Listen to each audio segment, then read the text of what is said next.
Salam hörmətli izləyicilər, yeni bir video ilə qarşınızdayıq. Bu videoda sizlərə pensiyaların artımı ilə bağlı son məlumatları çatdıracağıq.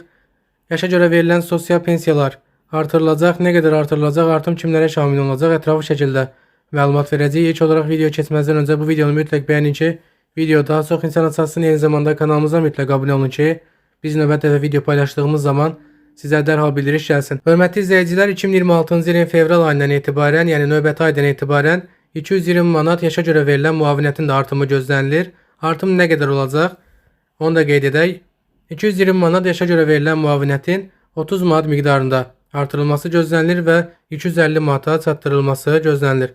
Bu müavinət son 3 ildə demək olar ki, artırılmayıb və 220 manat miqdarında müəyyən olunub. Ondan əvvəl isə prezidentin sərəncamı ilə 40 manat miqdarında artırılmışdı. Əvvəllər bu məbləğ 180 manat təşkil edirdi. Artımdan sonra 220 manat təşkil edirdi ki, son 2-3 ildə yaşa görə verilən müavinət heç artırılmayıb və bununla bağlı 2026-cı ilin fevral ayından etibarən əmək pensiyaları ilə birlikdə yaşa görə verilən 220 manat sosial müavinət də artırılacaq. Azərbaycanda əmək pensiyası almaq üçün 2 şərt var. Birincisi 25 il staj olmalıdır. İkinci şərt isə pensiya kapitalı olmalıdır. Müəyyən dərəcədə vətəndaşımızın pensiya kapitalı olmalıdır. Təbii ki, bu pensiya kapitalı üçün də müəyyən dərəcədə limit var. Bu limitdə hazırda 45 min manat təşkil edir. Yəni vətəndaşımızın 45 min manata yaxın pensiya kapitalı və ya ondan daha çox pensiya kapitalı varsa, təbii ki, əmək pensiyası ala bilər. Əgər vətəndaşımız bu iki şərtdən ən azı birini ödəmirsə, bu zaman əmək pensiyası alma hüququnu itirir. Ancaq həmin vətəndaşımıza 220 manat yaşa görə sosial müavinət təyin olunur. Qeyd edim ki, Azərbaycanda pensiya yaşı bu il xanımlar və bəylər üçün bərabərdir. Yəni hər ikisində 65 yaş müəyyən olunub.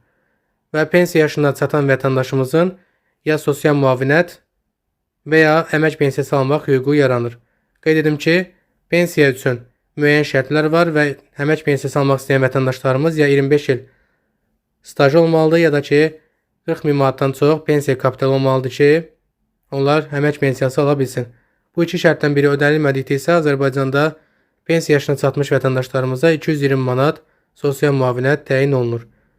Hörmətli izləyicilər, 220 manat yaşa görə verilən müavinətində qeyd etdiyim kimi 30 manat miqdarında artım olacaq.